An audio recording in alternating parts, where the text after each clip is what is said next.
নমস্কাৰ, মই দীপাঞ্জলি আপোনালোক সকলোকে পুনৰবাৰ স্বাগতম জনালোঁ দীপাঞ্জলিছ কিটচেনলৈ। আজি মই আপোনালোকৰ ওচৰলৈ লৈ আহিছোঁ কেপচিকামৰ এটি ৰেচিপি। ইয়াৰ কাৰণে আমাক লাগিব কেপচিকাম।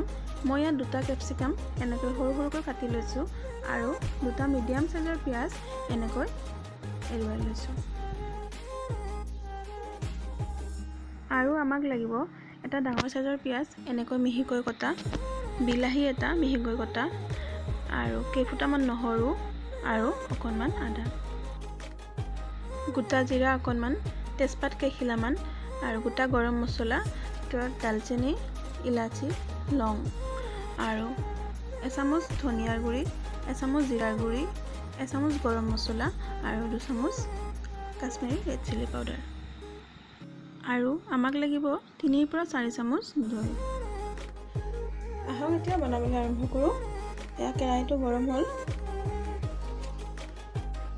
প্ৰথমতে আমি কেপচিকাম আৰু পিঁয়াজখিনি অকণমান ফ্ৰাই কৰি ল'ম। এয়া মই কেৰাহীত অকণমান তেল দি দিছোঁ। মই ইয়াত কেপচিকাম আৰু পিঁয়াজখিনি দি দিম।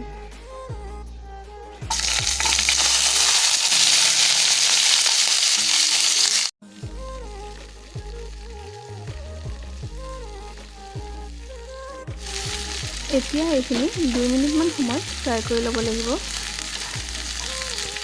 আপোনালোকে যদি ভাবে যে মই পিঁয়াজখিনি ফ্ৰাই নকৰাকৈ দিম, তেনেকৈও দিব পাৰে, কিন্তু পিঁয়াজখিনি ফ্ৰাই কৰি ল'লে এটা বেলেগ সোৱাদ হয়। পিঁয়াজ আৰু কেপচিকামখিনি 2 মিনিটমান ফ্ৰাই হোৱাৰ পিছত এতিয়া মই এইখিনি উলিয়াই ল'ম। এইবাৰ আমি সেইখন কেৰাহীতে আৰু অকণমান তেল দিছোঁ।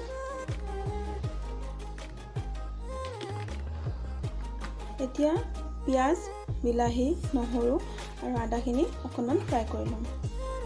প্ৰথমতে মই নহৰুখিনি দিছোঁ, আদাখিনি দিলোঁ। এইখিনি আগতে অকণমান ফ্ৰাই কৰি ল'ম, আদা আৰু নহৰুখিনি। এতিয়া ইয়াত পিঁয়াজখিনি দি দিলোঁ আৰু একেলগে বিলাহীখিনি দি দিলোঁ।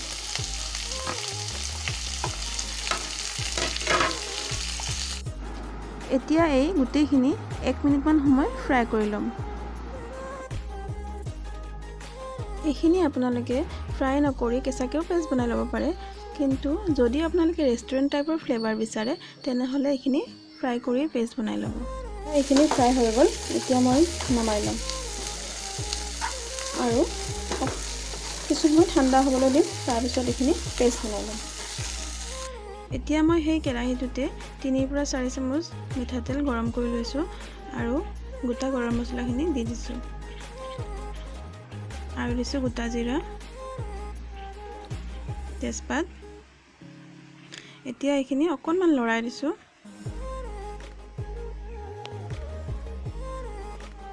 তাৰপিছত ইয়াত দিছোঁ কাশ্মীৰী ৰেড চিলি পাউডাৰ আৰু অকণমান হালধি। এইখিনি এতিয়া ভালদৰে মিক্স কৰি লগে লগে আমি ইয়াত দি দিম মছলাৰ পেষ্টটো।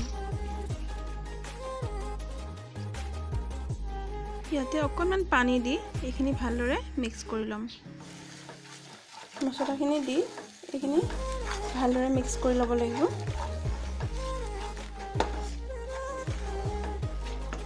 এইখিনি বেছি ফ্ৰাই কৰিব নালাগে, কাৰণ আমি আগতে ফ্ৰাই কৰিয়ে লৈছোঁ। এতিয়া আমি ইয়াত জিৰা, ধনিয়া আৰু গৰম মছলাখিনি দি দিলোঁ।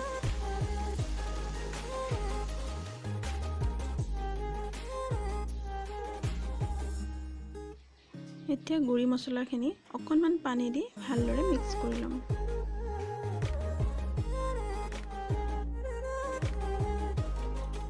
মই মছলাখিনি 2 মিনিটমান ফ্ৰাই কৰি ল'লোঁ। এতিয়া মই ইয়াত দিম দৈ। এইখিনি দিয়াৰ আগত মই ভালদৰে ফেটি লৈছোঁ। মই ইয়াত 3 চামুচ দৈ লৈছোঁ।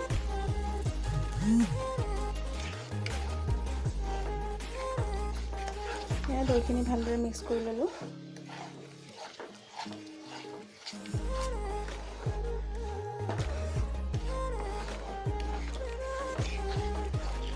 সোৱাদ অনুসৰি নিমখ দিলোঁ। এইখিনি কিছু সময় ঢাকি মছলাখিনি ভালদৰে ফ্ৰাই হ'বলৈ দিম।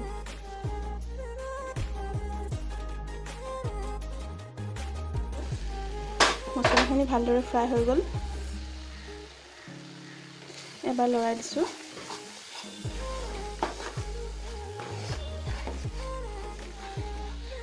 ইয়াত আধা ফ্ৰাই কৰি ৰখা কেপচিকাম আৰু পিঁয়াজখিনি দি দিম।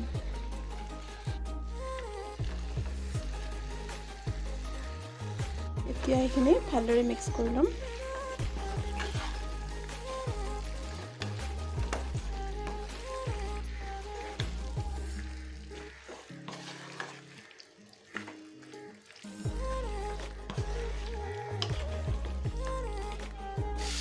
এতিয়া মই ইয়াত আধা কাপমান পানী দিম আৰু এইখিনি ঢাকি উতলিবলৈ দিম।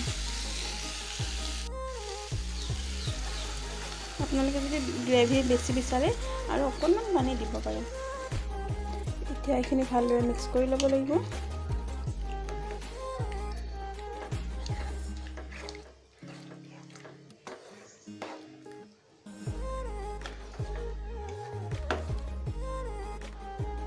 এইখিনি মিডিয়াম ফ্লেমত কিছু সময় উতলিবলৈ দিম। এয়া 5 মিনিটমান উতলাৰ পিছত এইখিনি এবাৰ লৰাই দিছোঁ।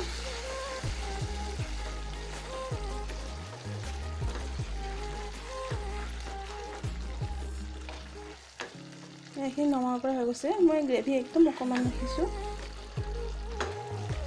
এতিয়া মই গেছটো অফ কৰি দিম। এয়া আমাৰ কেপচিকাম আৰু পিঁয়াজৰ মছলা চব্জি ৰেডি হৈ গ'ল। এতিয়া মই প্লেট এখনত উলিয়াই লৈছোঁ। আপোনালোকেও যদি এনেদৰে কেপচিকাম বনাই খাই পোৱা নাই, প্লিজ এবাৰ মোৰ এই ৰেচিপিটো ট্ৰাই কৰিব আৰু খাই কেনে পালে কমেণ্ট কৰি জনাব। আৰু যিসকলে এতিয়ালৈ মোৰ চেনেলটো ছাবস্ক্ৰাইব কৰা নাই, প্লিজ প্লিজ প্লিজ তেওঁলোকে মোৰ চেনেলটো ছাবস্ক্ৰাইব কৰি দিব আৰু ওচৰতে থকা বেল আইকনটো প্ৰেছ কৰি দিব।